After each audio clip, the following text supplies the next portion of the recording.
Écoutez-moi très bien.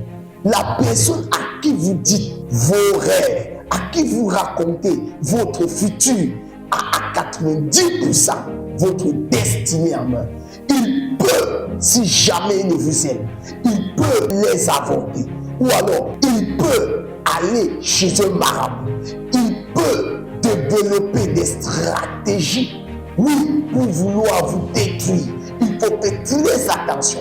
La majorité de vos problèmes arrivent parce que vous parlez beaucoup. Parce que vous parlez beaucoup et vous racontez vos songes, vous racontez ce que vous allez entreprendre à la mauvaise personne.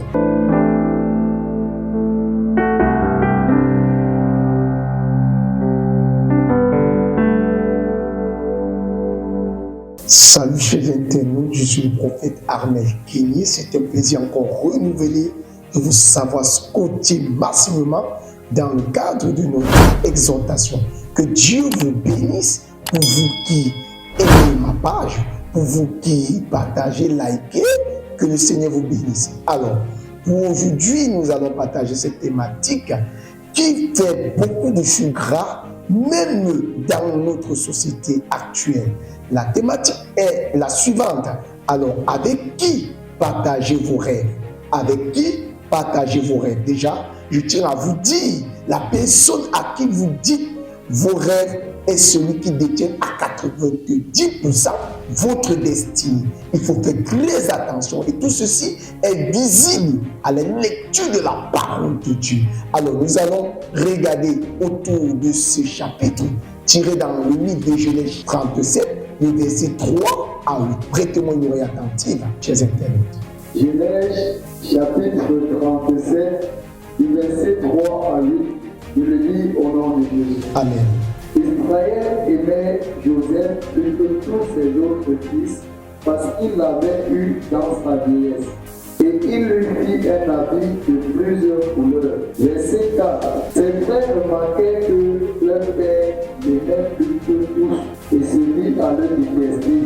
Il était incapable de lui parler sans agressivité. Verset 5. Joseph fit un rêve et il le raconta à ses frères qui le détestaient encore plus. Verset 6. Il leur dit: écoutez donc le rêve que j'ai fait. Nous étions en train d'attacher des tiers au milieu des champs. Et voici que ma chère s'est dressée et elle-même restée debout.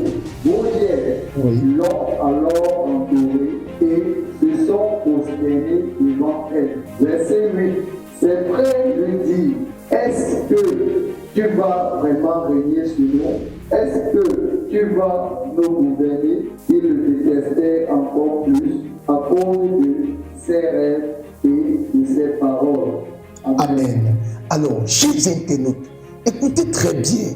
Joseph était celui qui était le plus aimé d'entre tous ses frères parce que son père l'avait eu dans sa vieillesse. Alors, ses frères, à cause de cela, le haïssaient. Mais ce qui est étonnant, c'est que Joseph lui-même n'a pas remarqué que ses frères le détestaient. Il faut faire souvent très attention. Alors, comme cela ne suffisait, ses frères déjà le détestaient parce qu'il était le plus aimé. Et à cause de cela, son père l'avait cousu un vêtement multicolore. Alors, ses frères, déjà, sur ce pan, le détestaient déjà. Puisque cela allait crescendo, alors Joseph eut un songe. Il veut dire à ses frères: alors, voici, j'ai eu un songe, ma gerbe se dressait devant les vôtres et tous se prosternaient devant la mienne. Ses frères compris son songe, ils lui ont posé une question: mais est-ce a dit que tu vas nous gouverner? Est-ce a dit que c'est toi qui seras le chef de cette famille?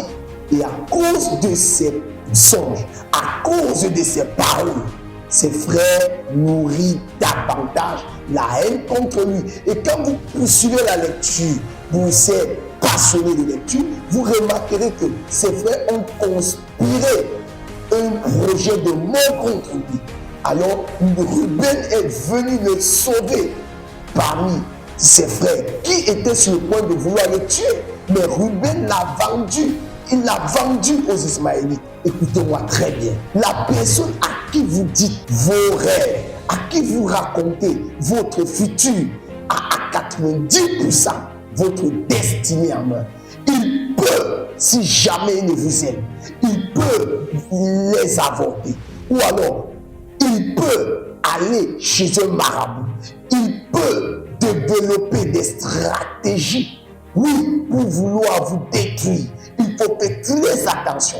La majorité de vos problèmes arrivent parce que vous parlez beaucoup.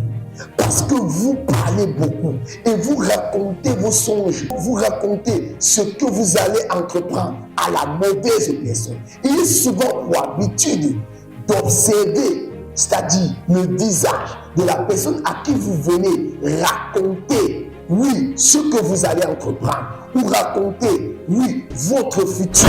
Il faut faire très attention.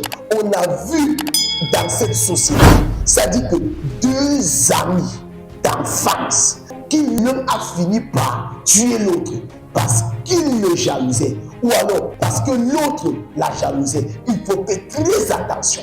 Il faut faire très attention. Alors, apprenez que dans la vie, quand Dieu commence à vous élever, quand vous commencez à aller à un autre palier, il faut marcher avec ceux qui sont de votre catégorie. Ce n'est pas l'orgueil, mais c'est la vérité. Vous ne verrez jamais un aigle voler en basse-cour. L'aigle ne vole pas en basse-cour, il vole dans les hauteurs, contrairement à l'oiseau. Il faut faire très attention. Il faut faire très attention. Alors, ce fut le cas de Joseph. Joseph n'a même pas pris le temps de remarquer que ses frères le jalousaient déjà.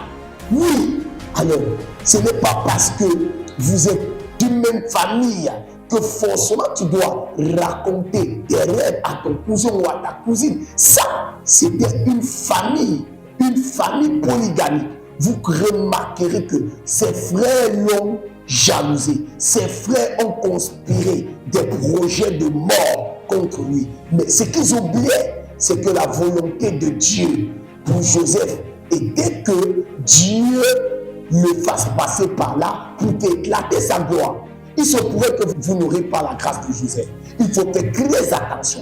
Il y a de ces personnes qui ont attendu le visa pour un pays. Jamais ce n'est arrivé. Pourquoi? Parce que eux, ils ont raconté leur projet de voyage à la mauvaise personne. Ils ont ouvert leur cœur à la mauvaise personne. Faites très attention. On ne partage pas. On ne partage pas ses rêves. On ne dit pas ce qu'on va entreprendre à n'importe qui. Parce que nul ne connaît le cœur de l'homme. Seul Dieu sonde les cœurs et les rêves. Je vous le dis, que vous soyez chrétien ou païen. Mais ce qui est plus étonnant, c'est que les païens savent cela. Vous ne verrez jamais un païen qui veut entreprendre quelque chose, un projet de voyage, il raconte. Non, aujourd'hui, on constate que des gens meurent gratuitement. À cause de quoi? La jalousie. À cause de quoi? La jalousie. Ton ignorance va te conduire dans la tombe. Fais attention. Fais attention. Oui, fais attention. Alors, regardez encore. Quand vous rentrez dans le livre de Matthieu chapitre 17, l'histoire de Jésus, la Bible dit que Jésus allait à la montagne de transfiguration. Or, Jésus à la base, il avait 12 disciples, mais d'entre les 12, il y avait 3 personnes avec qui il partageait les choses secrètes du royaume. Ils étaient 3, Pierre, Jean et Jacques. Oui, pour vous qui allez regarder dans Matthieu chapitre 17, la Bible dit quoi? Alors, Jésus monta et son visage fut transfiguré, c'est-à-dire une gloire, une voix se fit entendre. Les disciples ont regardé. Ils étaient curieux, ils étaient étonnés, ils avaient peur. La voix se fit entendre, c'était la voix de Moïse. Il dit que non, celui-ci est le Fils de Dieu, à qui l'Éternel a mis toute son approbation. Alors, Jésus, après la transfiguration, a dit à ses disciples, ne dites rien à personne jusqu'à ce que je sois ressuscité. Jésus l'a dit pourquoi? Interrogez-vous, il était le Fils de Dieu, il était Dieu sur cette forme humaine. Mais Jésus lui-même était très vigilant. Jésus était très vigilant. On a vu des chrétiens, non, parce que je prie en langue, je peux me permettre de faire tout. Dieu m'a dit, donc je vais raconter n'importe comment. Non, faites attention.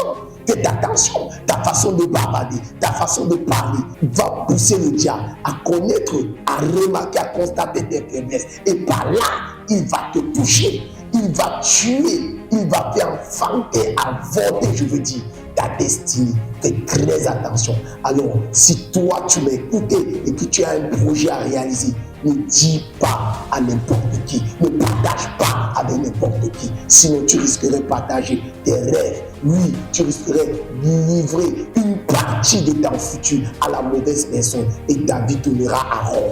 Et tu te verras peut-être, qui sait, dans les ténèbres, c'est-à-dire dans la tombe. Alors, si vous entendez cette exhortation, n'hésitez pas à partager à vos proches, likez et Dieu vous bénira. Surtout, restez en compagnie de nos programmes. Que Dieu vous bénisse. Shalom, bye bye. Suivez les programmes du ministère du Salut en continu sur nos plateformes Facebook et YouTube. N'oubliez surtout pas de liker et partager.